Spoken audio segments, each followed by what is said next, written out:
Kamusta Sagittarius? Welcome to Like a Tarot. Alamin natin kung ano ang darating o kaya blessing sa taong 2025 para sa mga Sagittarius. Unahin muna natin itong mystical cards para sa message or advice. Mamaya naman ay alamin natin ay kung ano ang message ng spirit guide mo.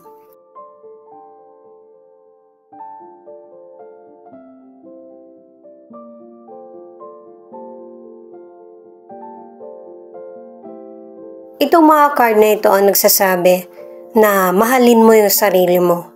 At saka meron ding person na minamahal ka. Hindi man niya sabihin ito sa iyo, pero importante ka sa kanya. May mga tao or person na hindi deserve yung pagmamahal mo o kaya pagpapahalaga. Kung kabutihan ang nasa isip mo, yung pagmamalasakit sa kapwa ang mananaig sa iyo. Hindi naman kailangan ipilit kasi kung ano yung makakaya mo, yun yung ibigay mo sa person. Hindi mo man makita na masuklian sa iyo pero nakatatak sa isip ng person yung mga kabutihan na nagawa mo. Huwag ka nang magulat kung ikaw yung lalapitan kapag may problem yung person. Or kung gusto niya nang may kausap. Dahil sa kabutihan mo at saka kung bakit ikaw, positive kasi yung energy mo. Yung bang nanghihikayat yung aura mo.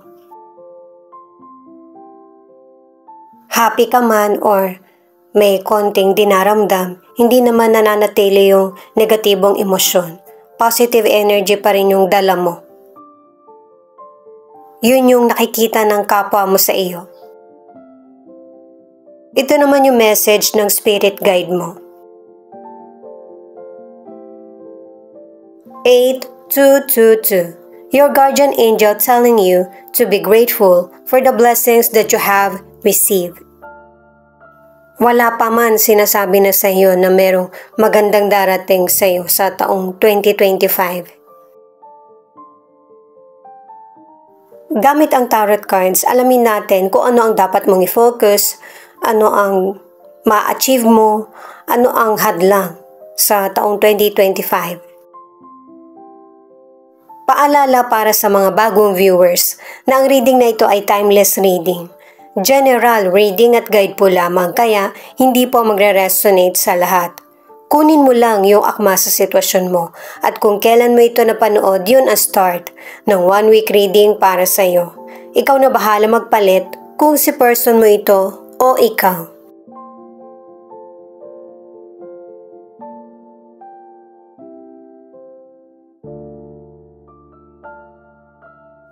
Ace of Wands, Justice, The Devil.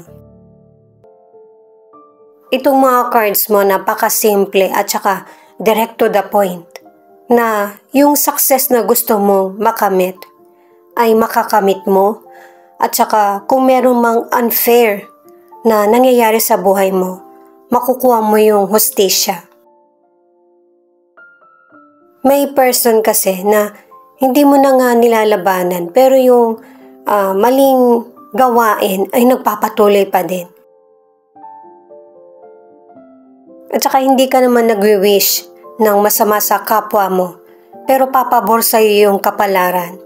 Dahil sa may mga limitasyon kasi kung ano yung dapat sa iyo at kung ano yung dapat sa iba. Lalo na kung mabuti ang nagawa mo sa kapwa mo, ay may magandang balik. Para sa career, ang ilan sa inyo sa ibang lugar ka nagtatrabaho o kaya ibang bansa. Pero may mga unfair na nangyayaring sitwasyon sa trabaho mo. At ang advice ng mga cards ay hindi lang naman dito sa lugar na kung saan ka nagtatrabaho ang may maganda kang kapalaran.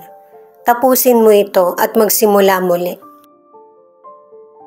Para sa negosyo naman, mag-ingat na merong person na sa umpisa, paniniwalain ka pero wala nang kasunod. Nakadalawang cards ka na para sa success at saka clarity. Ito yung mas dapat mong i-focus kesa sa mga taong minamanipula ka or nagbibigay ng maling opinion. Sundin mo yung pakiramdam mo. Para sa ilang single, nakapag-desisyon ka na maging single na lang. Merong love na darating na deserve mo at wag nang isipin kung ano man yung nangyaring kalungkutan sa nakaraan. Para sa ilan na nasa relationship, kung lalo na nagkakaroon ng problema ang relasyon nyo ng person mo, magkakaroon ng clarity at saka makukuha mo yung hustisya.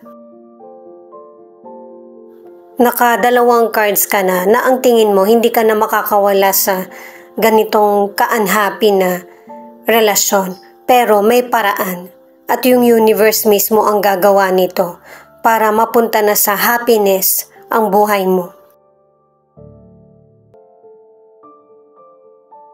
The Empress, Nine of Cups, The Hermit. Ito yung mga cards para sa ano yung ma-achieve mo. At very positive itong tatlong cards na ito na patungkol sa prosperity, happiness, at abundance. At saka meron na ring awareness sa mga iba't ibang nangyayaring sitwasyon sa buhay mo. Nakakakonect ka na rin sa spirit guide mo. Kumbaga, nararamdaman mo na kung ano yung dapat mong gagawin at yung sinasabi sa iyo kahit hindi mo sila nakikita o naririnig. Dahil sa wala na yung mga negatibong sitwasyon or person, ay sa financial, maganda yung magiging takbo ng financial mo. Itong tatlong cards na ito ang nagsasabi. At saka magiging mature ka na rin sa pagkontrol ng financial na dumarating sa iyo. Ang ilan sa inyo nagpalit ka ng karir mo or negosyo na mas nakabuti pa sa iyo, yung hindi toxic na environment.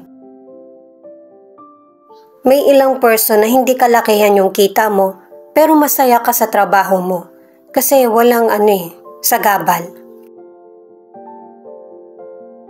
Para sa ilang single, ginusto mo na maging single pero bibigyan ka ng universe ng person na magmamahal sa iyo ng totoo. Nakatatlong cards ka na. At sa pagdating ng person na ito, siya yung papawi ng kalungkutan mo or yung mga gumugulo sa isip mo. At saka kung titignan mo yung mga cards, nasa present na. Kaya malapit na siyang dumating. Para sa ilan na nasa relationship, nagkaroon man kayo ng problema ng person mo, ay naaayos nyo pa rin ito. Nagkakaroon ng communication, nagiging committed ang relasyon, nagkakaroon ng fresh start ang relasyon nyo.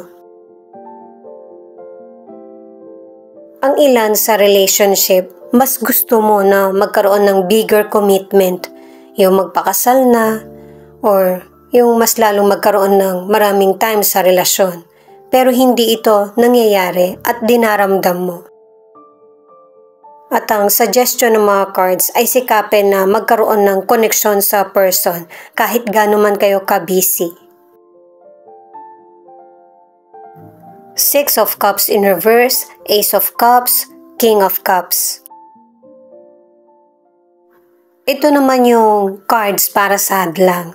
Kasi merong person or maybe loved one mo ito na napapansin kung ano yung nagbabago sa iyo. Hindi mo ito maililihim sa kanya at saka sasabihin mo rin ito ng puno ng emosyon. Yung mga worries mo o kaya concern sa nangyayari sa buhay mo or sa relasyon. Kahit na siya man yung maging sanhi ng kalungkutan mo, ay gagawa siya ng paraan na para magkaroon kayo ng kapayapaan. Kumbaga, merong person na susuporta or tutulong sa iyo. Person mo man ito, loved one mo, or ibang tao. Sa kalusugan naman, nakadalawang cards ka na kung meron ka mang trauma na nararamdaman or illness, magkakaroon ng solusyon or healing. At saka mag-ingat din para sa ilan dahil may posibilidad na biglaan magkakaroon ka ng baby, samantalang nag-ingat ka naman. Pero huwag kang mag-alala kasi kahit na hindi ready yung person financially, ay yung person naman ay mahal ka. Hindi ka niya pababayaan. Para sa ilang single, kung hindi ka naging ready sa nakaraan, magiging ready ka na para sa future, sa darating na totoong pagmamahal sa iyo. Para naman sa ilan na nasa relationship, may mga issue yung person mo na hindi niya nasabi sa iyo na nakaapekto sa relasyon niyo. Maisasaayos, muli, maibabalik yung spark ng relasyon niyo ng person mo. Dahil sa nauunawaan nyo na yung isa't isa, hindi na ganun kaluba yung magiging argumento. Maaayos agad. Ito yung isa sa final card na The Fool. Ibig sabihin ay merong fresh start na mangyayari sa buhay mo. Nakadalawang cards ka na nga. Mas maraming pag-asa, bagong simula at saka self-development.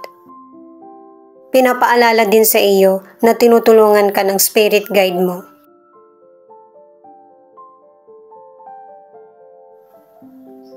Itong The Death na card, meron ng acceptance sa mga nangyayari sa buhay mo.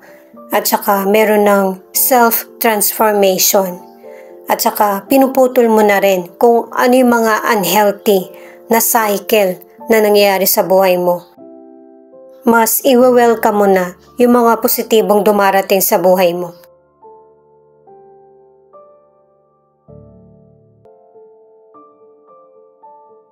At ang last card, Two of Wands, na ang ibig sabihin, huwag mong i-pressure yung sarili mo sa mga iba't ibang sitwasyon na nangyayari sa buhay mo.